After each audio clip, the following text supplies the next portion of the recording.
Hello there, Yannis here. Welcome back to another video.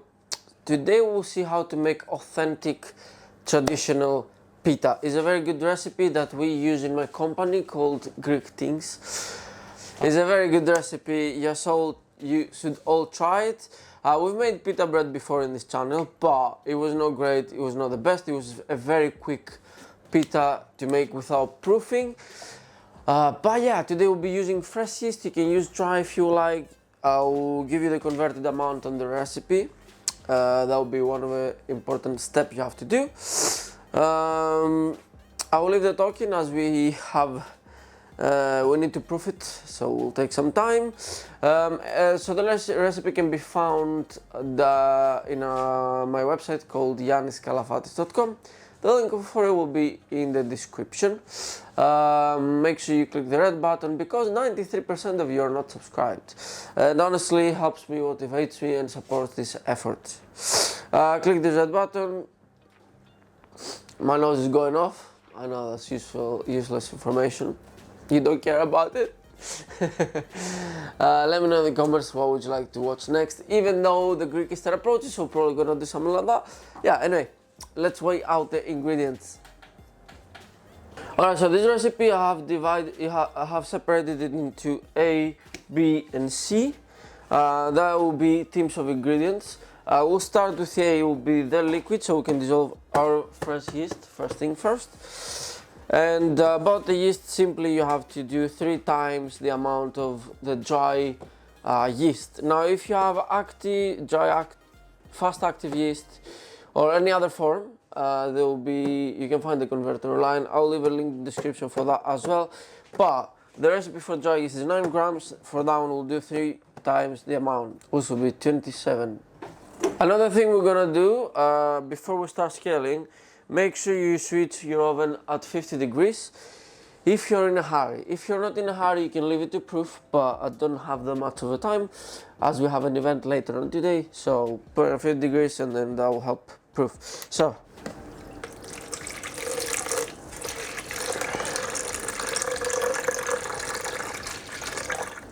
go with exact amount of 300. There you go.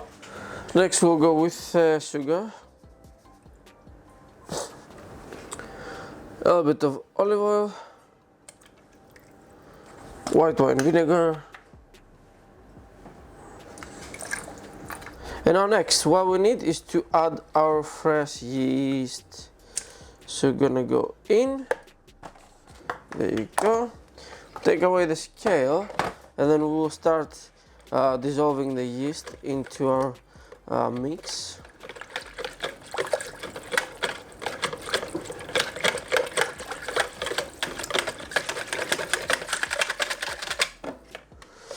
Make sure you have got every single bit, every single corner.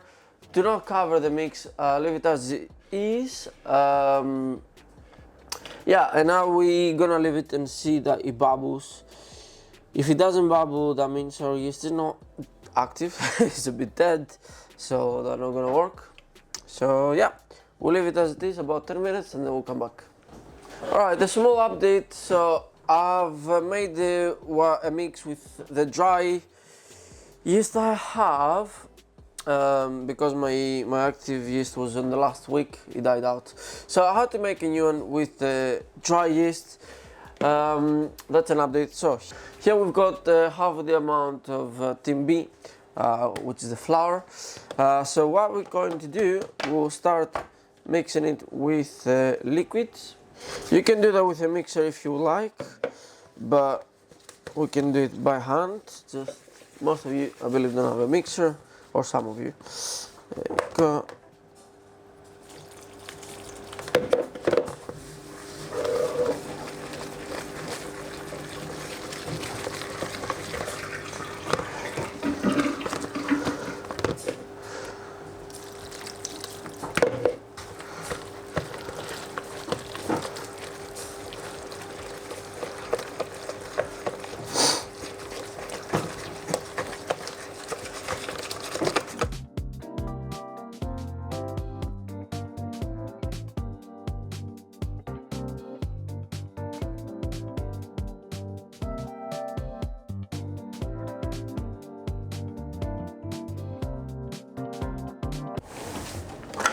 It's time to switch to wooden spatula as we have incorporated most of the goodies here. Now that we have incorporated everything together, we're gonna give it 10 minutes, so we treat it as a starter kind of, and then we'll add all the rest of the flour together, and then we'll leave it to proof. You can use the oven on 50 degrees, which the minimum's the lowest setting, just to help it to proof if you're in a hurry. If not, you can just leave it until double in size. Alright, 10 minutes have passed. You can see a few bubbles here. It has been working and it's amazing to watch. So we're gonna go ahead and add another 250, which will be the rest of the flour to make our beautiful dough. Missing a bit.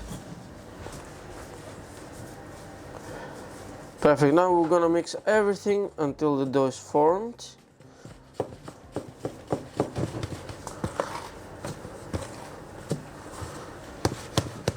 So something here we can do to take over. We can flour our hands, so we can start working the dough. That way it doesn't stick on our hands.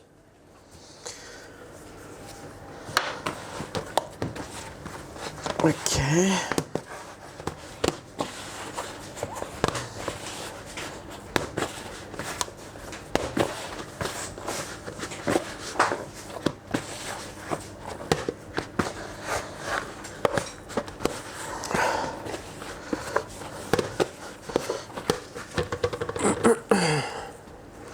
Make it some stretches here to work it a little bit.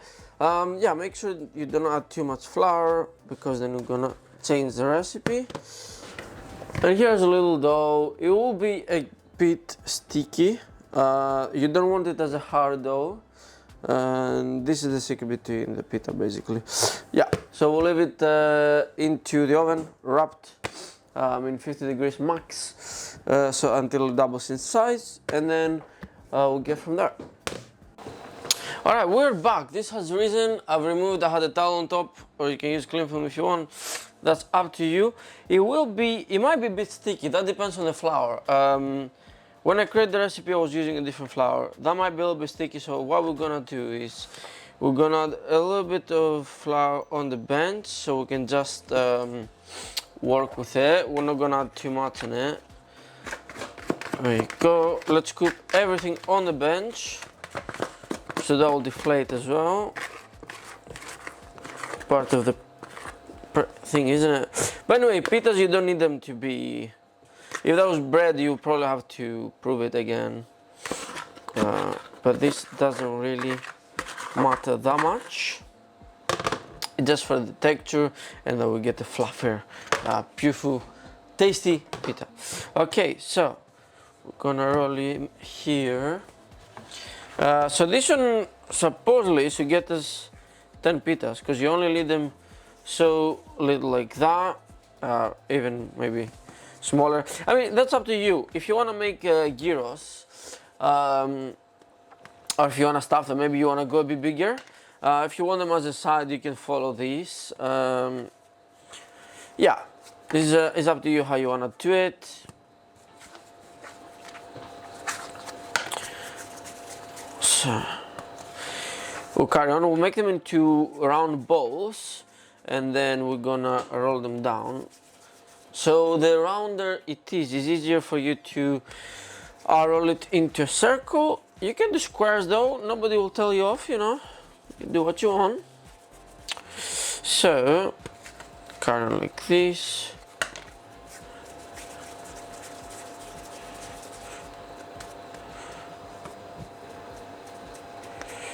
There you go.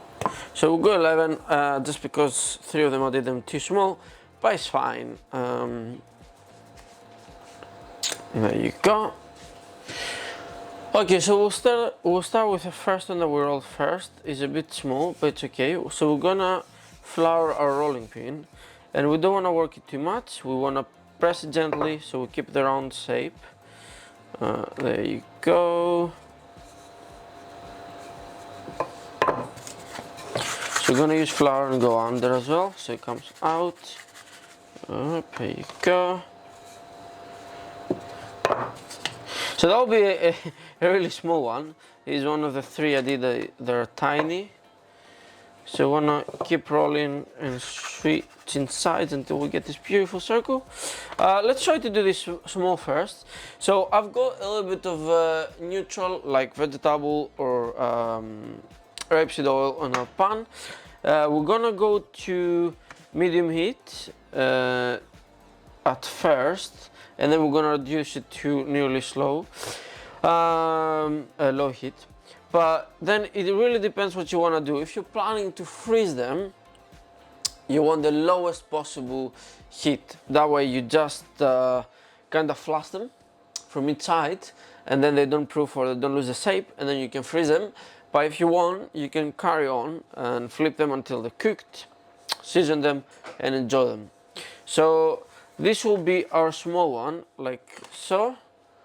This baby here is beautiful. So I'm gonna put it ahead and I'll go to the rest until our pan is ready. Alright, so I've done some more. You'll see this is a bit bigger. You don't want to go too flat, but you don't want to go too thick because this will puff anyway. So here our pan is ready. I'm gonna reduce a little bit the heat to number 5. We want low. We can drop some flour and you'll see it's hot. Then we will go with our small pita and I'll drop him in. If you want to freeze them, another trick you can do is you can add a little square of baking or parchment paper below the pita so it doesn't get a lot of color. Yeah, and here you will see how much it puffs. It's crazy.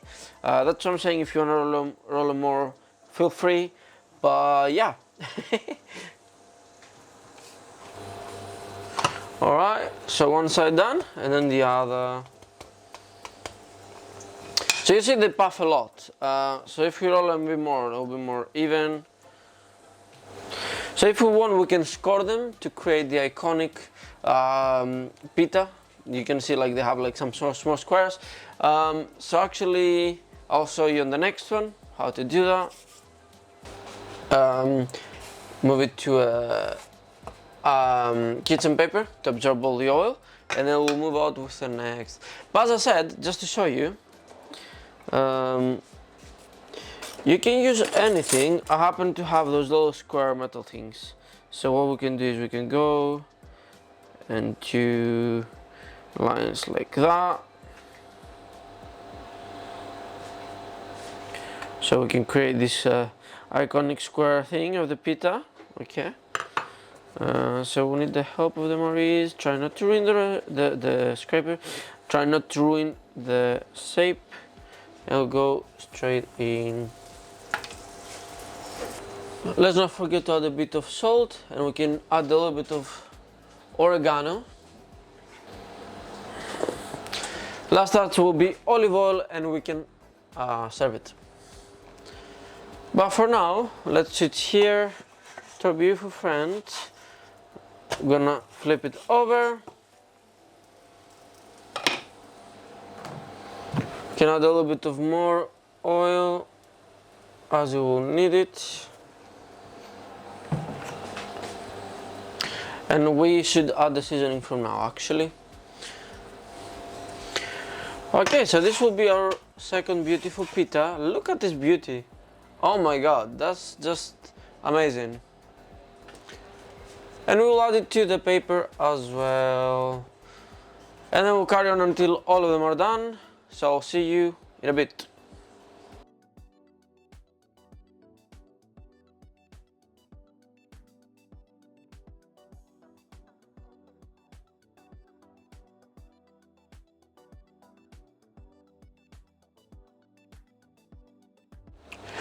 So yeah, as you can see, I've worked hard. I've got the flour on my shirt. Yeah, this is how to make the beautiful, traditional, authentic pitas. Is a much better and original recipe compared to the previous one that was shared a while ago. As I think that was the first attempt I had to make pita. So anyway, this is amazing. Tastes like the original one. It's very, very good. Please try it. Again, the recipe can be found on yanniskalafatis.com. Recipe for that will be, the link for that will be in the description. Click the red button, the right subscribe to join us, help us, support us. 93% are not subscribed, so if you can do that, that would be amazing. Leave a like, share it with your friends and family. Leave a comment on what you want to see next. Other than that, have a beautiful day. Take care.